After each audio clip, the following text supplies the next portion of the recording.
तो hello guys, good morning, welcome to my new vlog. तो आज અમે આવ્યા છીએ ખેતરમાં નીંદવા માટે।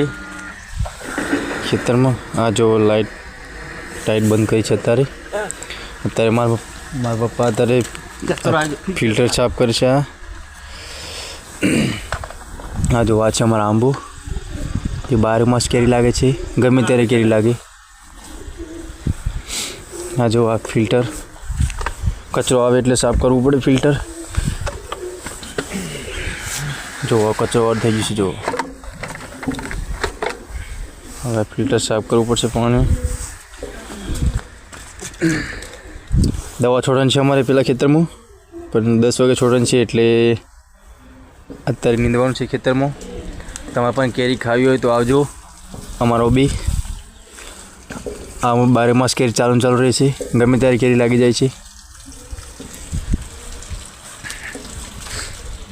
આ છે અમારું ખાતર ચડવાની જગ્યા, આ છે અમારો કૂવો। જો કબૂતરા પર બેઠા છે, આ કબૂતરા ઈંડા મૂકે છે। આ છે મારા પપ્પા ફિલ્ટર સાફ કરે છે। જો તમારે આ બાજુ આવવું હોય તો આવજો, એક અમારા આ બાજુ ખેતરોની મુલાકાત લેજો। જ્યાં જો તમને બટાકા જોવા મળશે। આજે વાતાવરણ થોડું એવું છે, વરસાદ આવે એવું, એટલે ઠંડી આજે બહુ લાગે છે। જો વાદળ થઈ જશે હજી। તો વિડીયો ગમે તો કોમેન્ટ એન્ડ શેર કરજો, લાઈક પણ કરતા જજો। જો તમે નવા હોય તો સબસ્ક્રાઈબ કરજો, જેથી તમારા જોડે અમારા નવા વિડીયો આવે।